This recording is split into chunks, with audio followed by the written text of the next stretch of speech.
short one, Dad. Something to remember me by if things go south. If I don't make it out of the temple today. I've tried to be optimistic about all this, but I just can't. I think spending all this time at Connor's memories has made me anxious. I mean, his story is so painful in so many ways. Still, he never lost hope, even when his faith in others eroded. I can only believe that what we are doing is the right thing, and that I can stop this disaster. I know this. I mean, the technology is there, waiting for us to use it. I'm the final piece of the puzzle. Something in my genes, or my memories. Some final piece of code to switch the whole thing on. That's why I'm here. That's why they brought me here. Only, I don't know what I'll have to give up in return. My sanity, my life, it's impossible to say. I do know this. Our battle with the Templars will not be over. Whatever's inside that temple is not an ending. It's just another chapter in this endless story. And it'll be your job, and Mom's, and Sean's, and Rebecca's, to keep turning the pages. You know, I keep thinking about something Orson Welles once said. Something like, if you want a happy ending, it all depends on where you stop telling your story. So maybe that's the answer. Maybe that's how people keep marching forward. If something goes wrong in their dad, something happens to me, tell my story years from now. Please, about how I lost my way, and then I found it again. Just in time to save the world. And just end it there. That'll keep everyone smiling.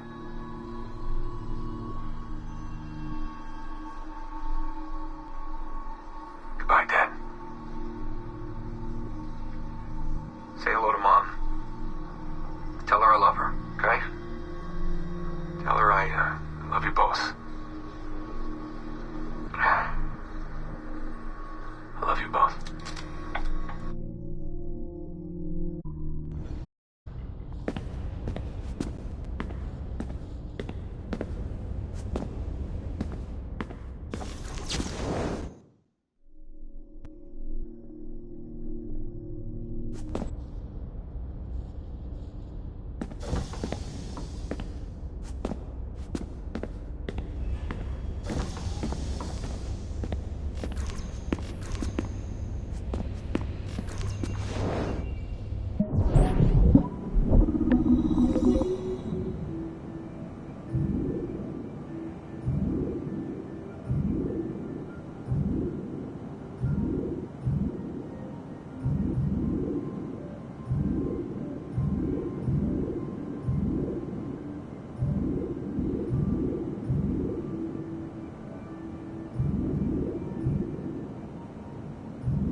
With Olivier anyway? Did he quit?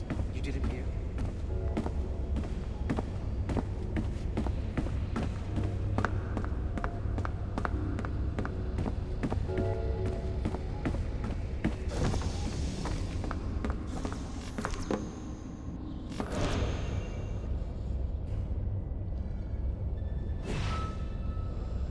Glad that's over. I hate it when they escalate the security. It makes me jumpy. Did they put anyone in the bunker this time? Just for a few days, I think. Sucks, but I suppose it's necessary. We deal with some really sensitive data. Classified shit, yeah. I don't know how I feel about it, but it's in our contract, so...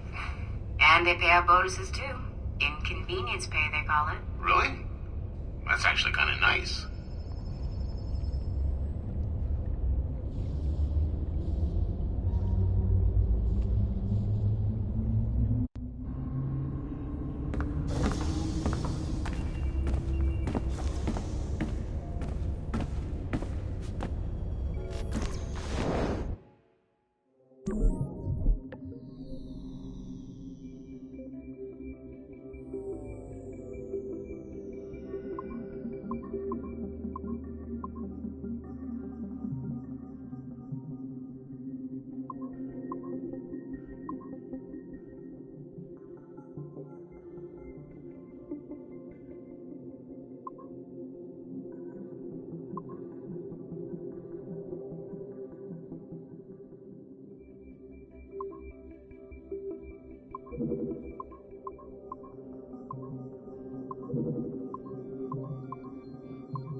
February 12, 1981.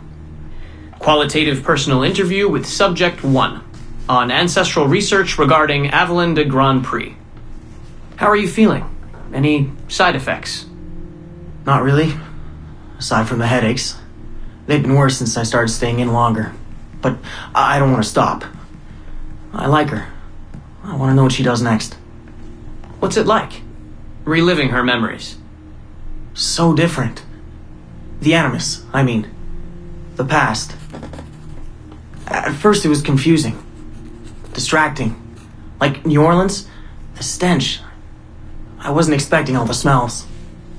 Smell is the sense most directly linked to memory. When I'm in her memories, it's like I can smell more than I usually can. In general, women have a more acute sense of smell than men do. I had wondered how that would translate. Anything else? Yeah. She's smaller than me, but it's like her body could do more. Did that surprise you? At first, yeah. The ERA people might hate me for this or whatever, but I don't usually think of girls that way. Climbing things. My mom, my sisters. The animal feeling of Aveline sinking her throat of... It doesn't feel feminine. What I think of as feminine. Her center of gravity lower. That was a surprise. How easy it is to land. How steady I am on her feet. Sorry. This is hard to talk about. No, it's fascinating. This is what we need. Pure experience, in your own words. Okay. Can you tell me about Gerald Blunk? What about him? He and Avalon were close, but we haven't been able to ascertain if he might be your missing ancestor. Do her memories suggest anything to you? Does this make you uncomfortable? Remember, these are her memories. You're just playing them back. It's not even acting. You're a researcher. Like you say, I haven't experienced her consummating anything. That would be... Anyway, I think maybe she was confused. Oh. Well, first of all, I don't really know for sure, okay? I mean, guys think about sex more than girls, right? That's a fact. As a researcher, what did you observe? Does it mean she's more like a guy if she thinks about... Is that why she's able to assassinate... Well, okay, here's the thing. I don't know her thoughts, but from what's in her memories, physically, the fidgeting, some hesitation, what she looked at, who she looked away from, the things she didn't say when I expected her to. If I had to guess what it meant, I would think she was thinking about sex. But I'm a guy, so I would think that, right? So what does it mean for women to act that way? It has to mean something else, right? As you're able to observe more finely than I am in review. What about unwanted attention from men? Would be the hardest thing to deal with. I'm not into that, for the record. Not at all. Yes, I know. But the way she dealt with it, it happens so often. It's like you stop noticing everything she does to avoid it. Crossing the street, eyes in the back of her head. She knew how to handle herself when she was similar to killing. Or the build-up to killing. Can we take a break, Mr. Vidic? Of course.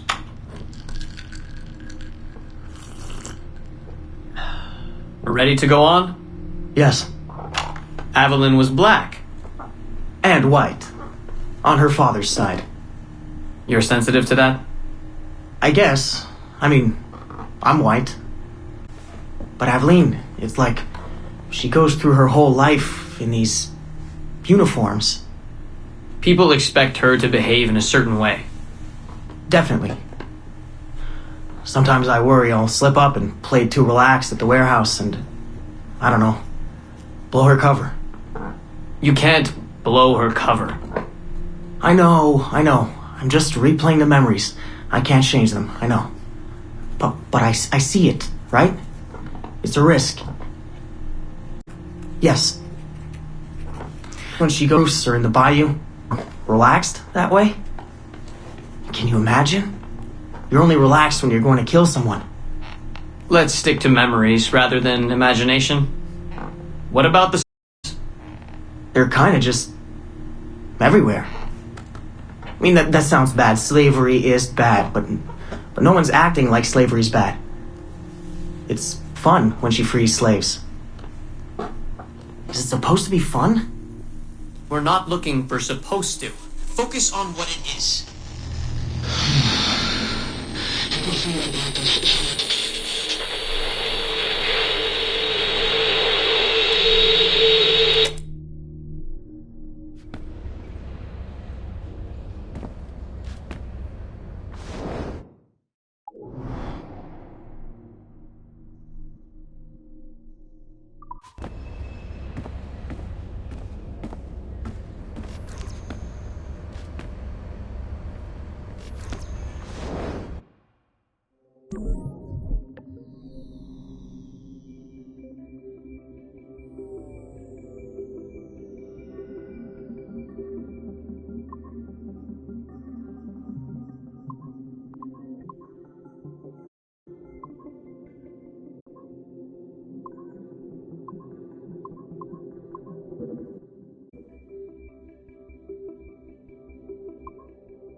We are attempting to synchronize the DDS system. This will only take a moment.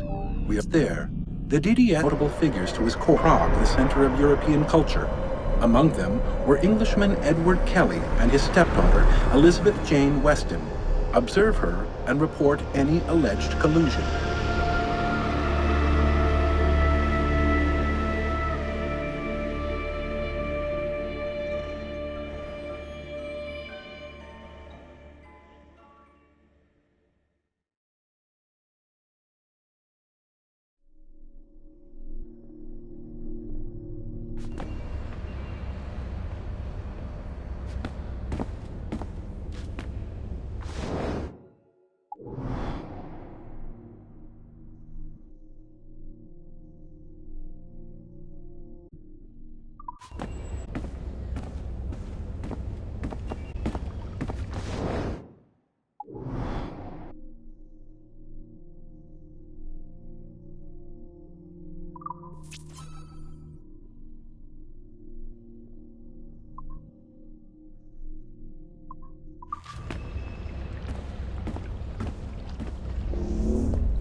Our initial research into the life of Ratana Gaydon focused on a period spanning his late teens to his early 30s, but our researchers came away unimpressed by his calm and stoic demeanor, with occasional flashes of extreme anger. This was not the sort of leading man we felt comfortable endorsing. We decided, therefore, to delve into his early childhood, with the hope that scenes of pre-colonial America might hold some appeal. As you can see here, there is a certain naive charm and innocence to this young boy. Unfortunately, our researchers found this young man's story deeply problematic as well. For one, the omnipresence of the Mohawk culture lacks the balance necessary to tell the true story of America. And secondly, the Mohawk language would certainly be an issue for most of our audience. We therefore feel that although Ratana Tankon's early life would be of some interest to our more educated viewers, it's unlikely that his story would appeal on a broader scale, being too foreign, as it were.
Surrogate Initiative, Test Session 32, January 11th, 1981. Host Eileen Bach, DNA sample SB1970.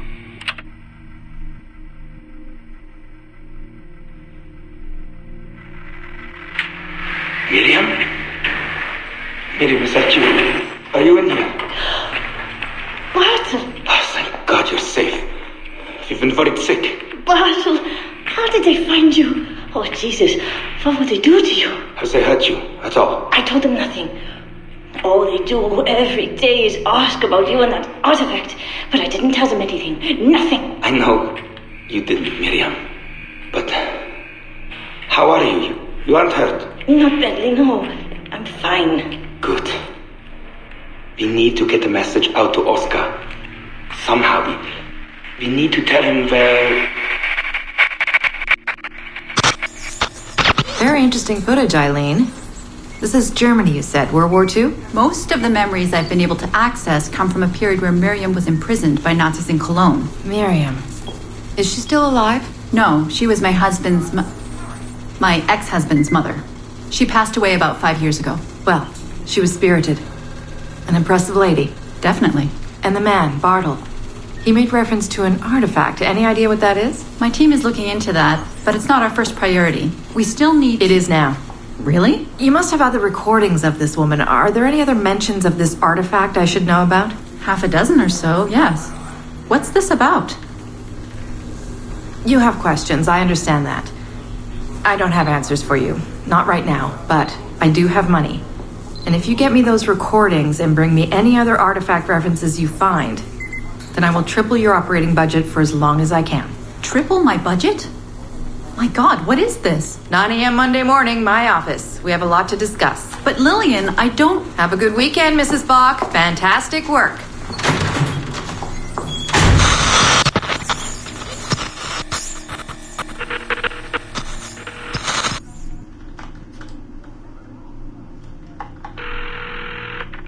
Hello, this is Carl. Hi, it's Eileen.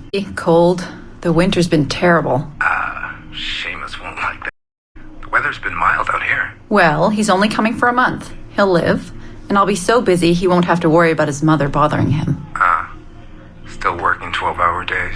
I should move a bed into my lab. Look, if you're too busy, Seamus can stay with me. No, I want to see him. We'll have fun. You're not too busy to be a mom and a genius. Of course not. His flight lands at 8:15 p.m. tomorrow night.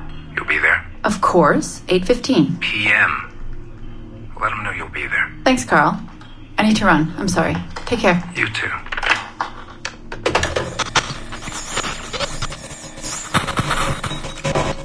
Eileen. Didn't see you come in. I'm not interrupting? No, it's fine. The subject is unconscious. He's traipsing around 18th century New Orleans right now, in the memories of a woman. That must feel odd. How long has he been under? 83 minutes. Whoa. It's average. What can I do for you? I just wanted to thank you for sending Lillian to see me. She came away very impressed. There. You see? All these bureaucrats need is a little glimpse of our secrets every so often. They like to feel like they're still in charge. Lillian is most definitely in charge. She just tripled my budget. Tripled? Christ, Eileen. You must have discovered who killed Kennedy. Well, she heard something on one of my tapes that interested her. Something about an artifact. Very vague, but it was enough. An artifact? What sort of artifact? Jesus, get him out of there! Get him out! Oh my God. It'll kill him! He's not decoupled! He's having a fucking seizure! Power down! Now! Heart rate 170! Power down! Now!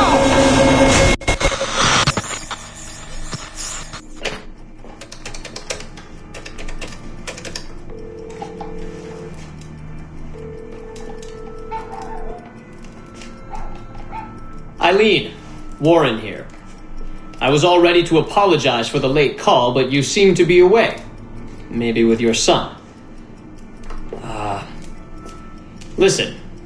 Since the unfortunate incident with Subject 1, there's been a lot of dire talk around the office about my Animus project. About shutting it down. About it being unsafe. Typical top brass bullshit. And if they shut me down, then your surrogate initiative goes away too. I'm sure you're already well aware of that. Well, let me be the first to reassure you. This will not happen. I will not let them take this from me. From us. I will not let one death of an undiagnosed epileptic, I should add. I will not let this destroy the decades of incredible research done by our predecessors.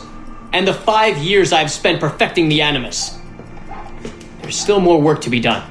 And countless rewards to be reaped. So I wanted you to be the first to know. I have decided to volunteer myself as my second subject. I am convinced that the Animus is perfectly safe, provided I stay within the boundaries of my own ancestral bloodline. Next week I plan to prove this by staying a full 4 hours. Grateful if you and your team would monitor my progress. And after this necessary but ridiculous proof of concept, I give you my word that I will work closely with you to solve your outstanding problems. Your surrogate initiative is a bold idea, and I do believe it is the future of the Animus project. But while we have the Animus itself, I do not want to waste precious opportunities to prove its safety. I'll see you in the office. Goodbye.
Timestamp August 16th, 2013. The following audio clips were selected from over 160 hours of reel-to-reel tape found in the residence of the late Dr. Warren Vidic following his murder in December 2012.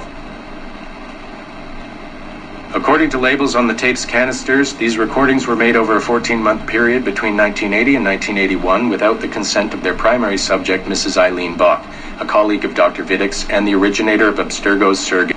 Mrs. Bach is now deceased.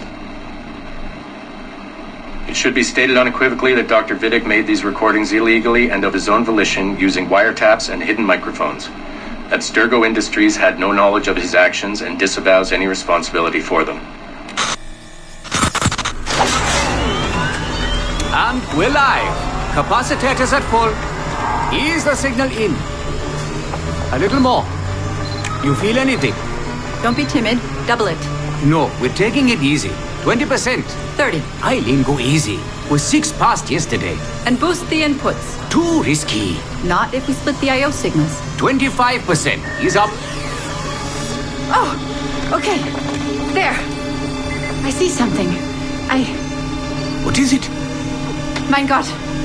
I hear talking. You're okay? Ja, ich höre Stimmen. It's German. Mein Name ist Miriam Kurz.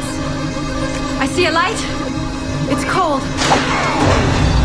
Ich werde nichts sagen. There's a man with me. Mehr werde ich nicht sagen. Keep an eye on our vitals. Mein Name ist Miriam Kurz und ich bin eine Navajo. Des Hitlers Zwang, der macht uns klein. Noch liegen wir in Ketten.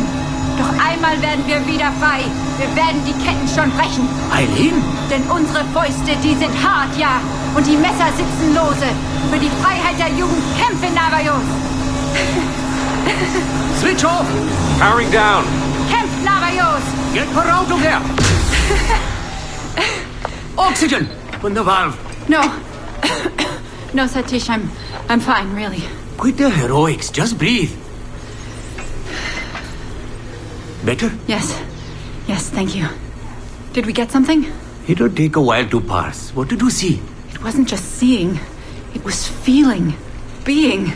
I was scared. You were shouting in German? I think I was in Germany. I was in Germany, Satish.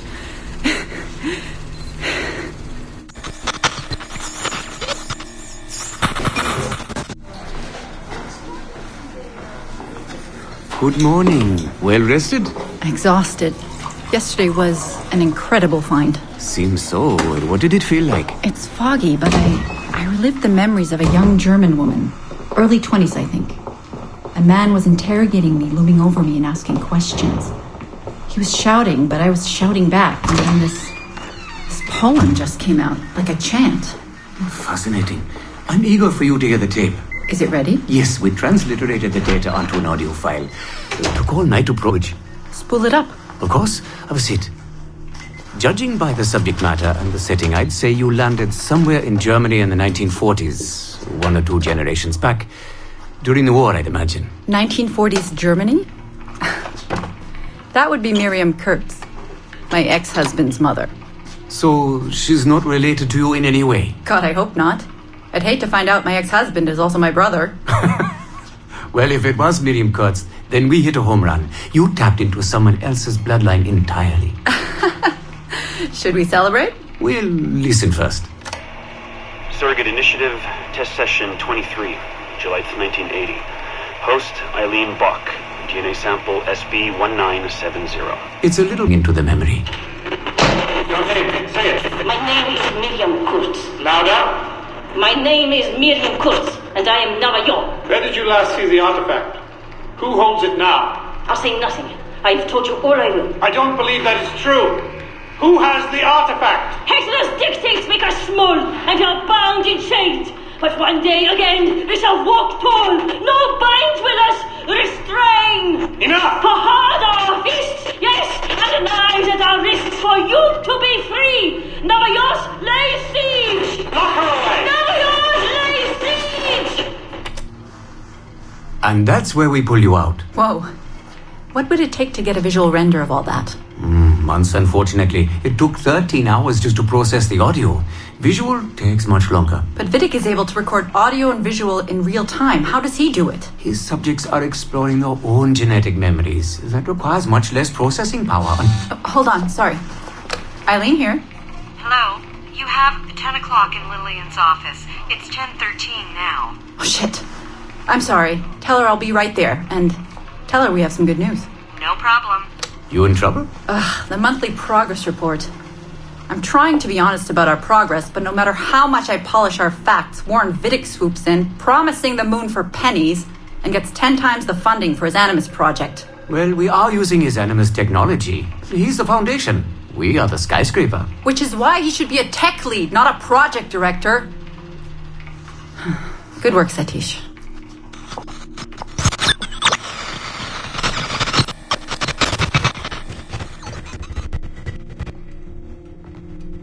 It's incredible footage, really. Clear and vivid. And the subject was synced for a full 62 minutes.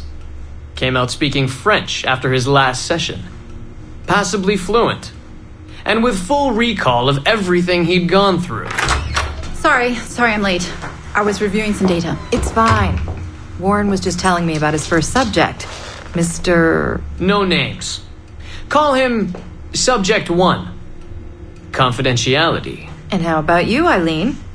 What's your good news? Well, we did it. We synced with an unembedded memory outside the bloodline. That's a first. Really? Satish was able to process the audio today. A short clip. You can hear it for yourself. Only audio? No real-time memory feeds like Vidic has? Well, that's the difficulty with surrogate genetic memory data. Because I'm viewing memories not embedded in my own DNA, we can't rely on my cognitive faculties to help me process the signal. All we can do is record the raw data and transliterate it later. Hold on. You're running this experiment on yourself? I am. It's going well. I don't like the sound of that. Look, the sample I'm using, the DNA comes from my own son. It's safer this way. Ah, good thinking. 50% of my son's DNA is also mine, which reduces the danger by a huge margin. Meaning, I can now explore the memories of people who aren't directly related to me on his father's side. But for, I imagine. Right. Just a minute or two so far, but we're getting there. Come by the lab and listen for yourself. I will, when I have a moment. Unfortunately, work beckons. Ladies? That man is colder than a San Francisco summer. August, Eileen. You both have important work to do. Obviously. But my work requires his Animus technology. I feel a little caged in. That's collaboration, Eileen. It's how science works. I shouldn't have to remind you. I know. I'm just tired. Stop by and see us today. We have a lot to share. If not today, then this week sometime. Thank you.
Our initial reports gave us hope that Ezio Auditore would serve as an ideal candidate for future abstergo projects. His charisma, sexual magnetism, and wry humor gave him all the qualities of a leading man. However, his corruption order robbed him of these qualities as he fell deeper in a spiral of revenge. Ezio was frequently known to articulate a passive acceptance of evil. He was also a man of ugly contradictions, one who preached free thought, yet traveled well beyond his home country to proselytize his corrupted creed, just as he's doing here with this impressionable Chinese girl. Notice, too, gestures and bearing, there is still something of the old lecher in him. Ezio's entire personality is built on claiming his philosophy is about a key character to develop.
Gentlemen, how do you find it here? It will work for us. But our goal must be to scatter our operations. To live and work among the people we protect, just as Altair Ben Lahad once counseled. Well, until that time, it's yours as you see fit. Edward, Captain Woods Rogers survived his wounds. He has since returned to England, shamed and in great debt, but no less a threat. I will finish that job when I return. You have my word.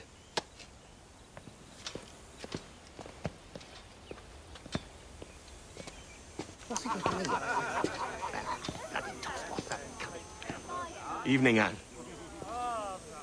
Edward? I'll be sailing for London in the next few months. I'd be a hopeful man if you were beside me. England's the wrong way around the globe for an Irish woman. Will you stay with the assassins? No, I haven't got that kind of conviction in my heart. You? In time, aye. And my mind is settled and my blood is cooled. Sail ho! Coming into the cove!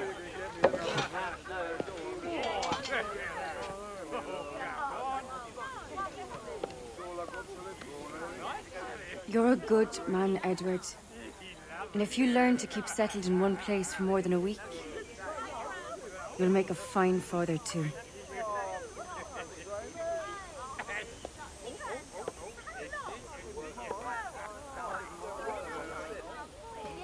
Of all the money that e'er I had, I spent it in good company,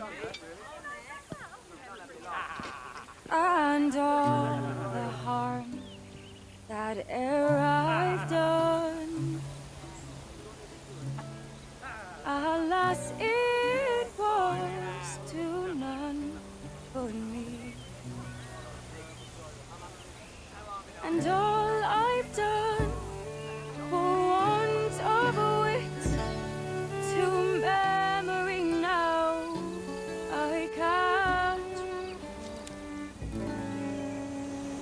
So felt parting glass. Good night and joy be with you all.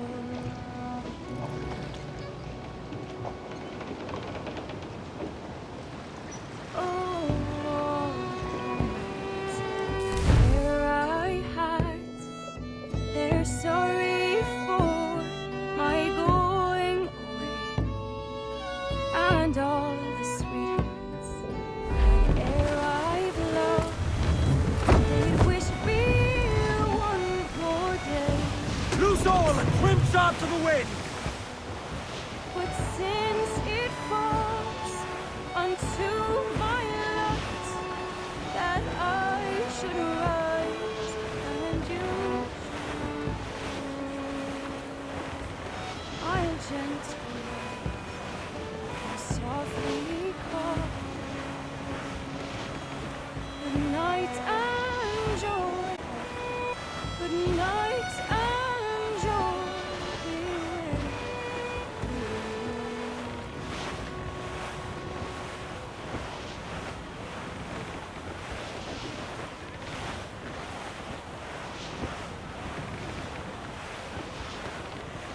Father, did you always know how to sail a boat? The Jackdaw is a ship, Jenny, not a boat. But did you always know? No. No, I learned after leaving Bristol. After you left Mother? Well, I didn't leave without saying goodbye, that is. It was an arrangement, you see, between your mother and me. She said you left her. She said you always talked about sailing a boat and making money in the New World. I did always a ship.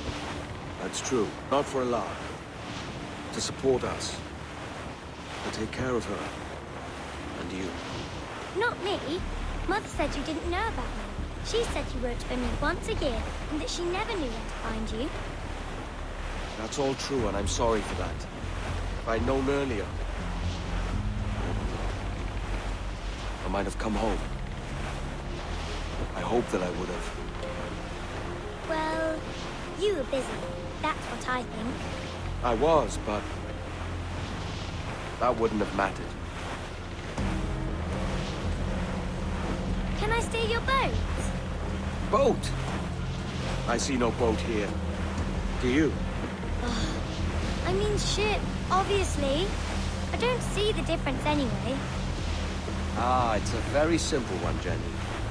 A ship can carry a boat, but a boat cannot carry a ship. Why then, is a ship? large and small.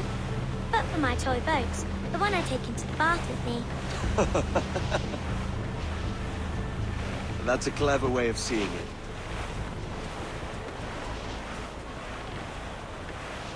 Is it hard to talk about Caroline, Jenny?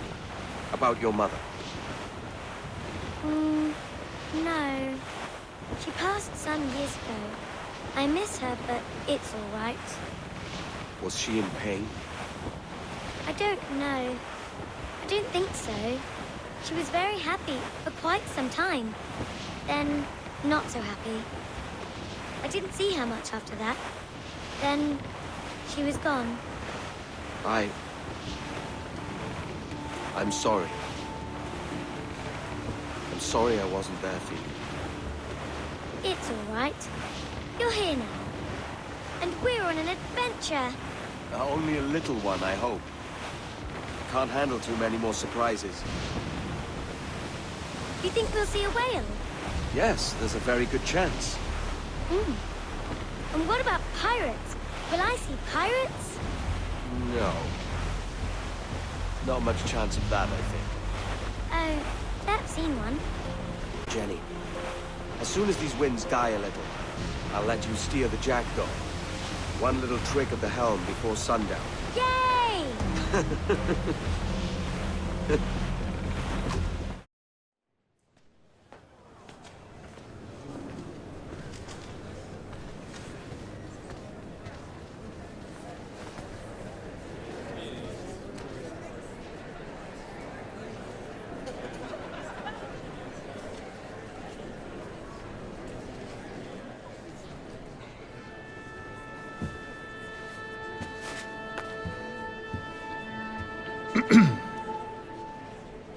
Miss Jennifer Kenway, may I introduce myself? Jennifer Scott, if you please.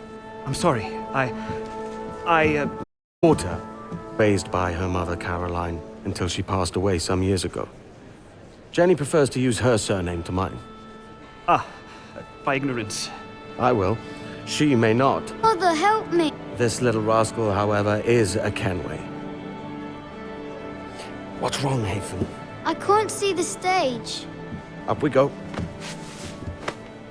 How's that? Fine. But won't your arms tire? Hey, I'm not so old as that. But if they do, then we shall quit this posh gig and go and meet your mother for some chocolate at White's. How's that sound? Yes, please. Okay, hush now.